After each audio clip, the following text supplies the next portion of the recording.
Hello, my name is Laffan, and I have just finished some master's research at the Dún Laoghaire IADT, and it was overall generally in the topic of video gaming for positive mental health. And although it's about video gaming generally, I probably should just call it gaming for positive mental health, because I know not everybody here is into video games and they not necessarily might see the value of them. But if people could just think of not necessarily a video game that they like, maybe just a game that they've played. It could be anything from a board game or a family game or just any form of game from their childhood when they're actually, while I'm talking through my slides. And you might see some scenarios about kind of gaming science and just the process of gaming and how it can actually be very rewarding, especially in a mental health context. So I'm going to begin now. So when video game research kind of, started becoming looked at by researchers in psychology, of course, the first thing that people started looking at were the negative side of it. And they found so many things wrong with video games. People started becoming aggressive when they played them. They got violent thoughts, antisocial behavior. They were running amok. Negative emotions. They're becoming sad. They're becoming frustrated. They're becoming embarrassed, ashamed, especially the parents. They were becoming addicts. They were really, really fearful people. They had physical strain. It was absolutely awful to do it on their eyes, their skin, everything about it was just absolutely bad. And then, all the way up until the early noughties, around 2001, 2002, people started realizing, no, they're not bad. They're good.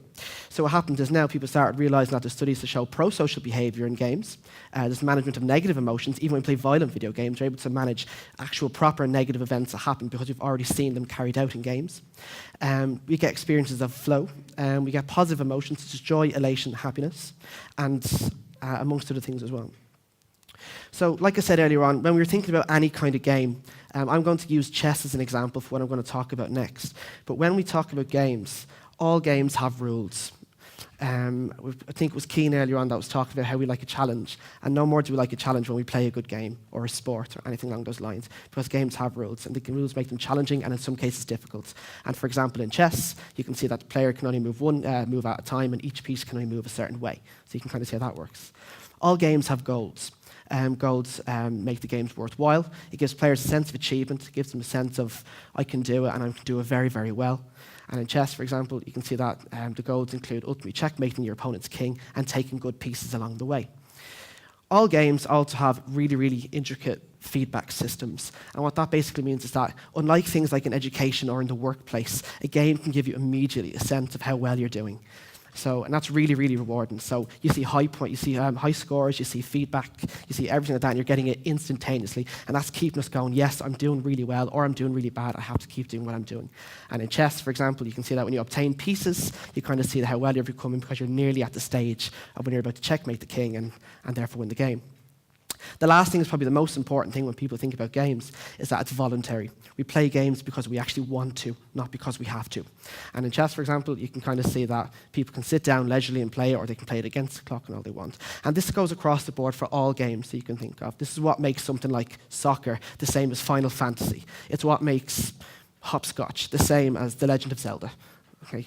So you can kind of get this idea about what all games have these things. And when researchers started looking at realizing, hey, that's really good, and there's an awful lot going in there, we can see how it does it, they started using them in mental health practices. And some of the things that I found interesting during my own research in this topic is kind of what kind of games that they were using. And I was actually very shocked at what I saw. The things like extra games, like Wii Fit, Dance Dance Revolution, that I was talking about earlier on with my friends, they've been really, really effective in alleviating symptoms of depression. So we can play those games that are there. Casual games, Candy Crush Saga, you might all be familiar with that. A very kind of recreational kind of game. It's associated with multi-dimensions of well-being. So people are becoming generally happy the more they play Candy Crush Saga. You can tell I'm a bit of a fan of that as well. Video game interventions are actually quite good, are becoming effective in clinical trials. So we're looking at things like Super Better and moving away from things like, the typical randomized control trials, but we're starting to use games in them as well, and they're just as effective.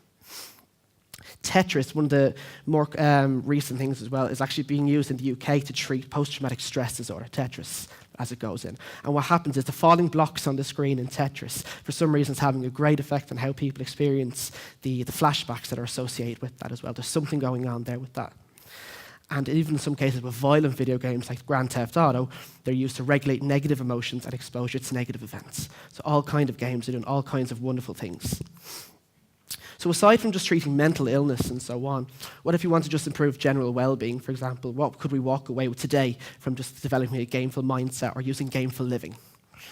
Well, Jane McGonigal, the person that came up with Super Better and was a game developer that specialized in, using video games to actually overcome concussions and so on, she said, why don't people adopt a secret identity? They should recruit allies, and they should actually go and strive towards their epic win. And what she kind of meant by that, as cheesy as that might actually sound, was by getting into a positive mindset that harnesses strengths.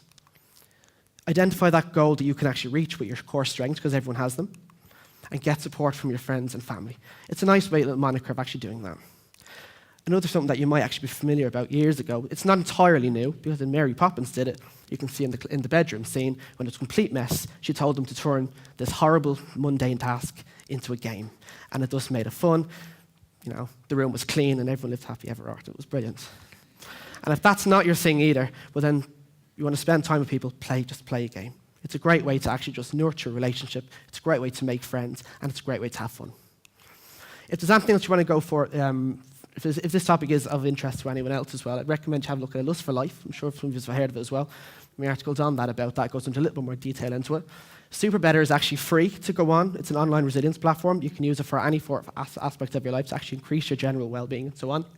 And here not just in UCD, but I think it's actually very collaborative now with Pesky Nats. It's a very popular, I think it's a computerized cognitive behavioral therapy, and it's been used to use games to actually help people treat all sorts of depression and anxiety as well. And that's all I've got for you, so thank you very much.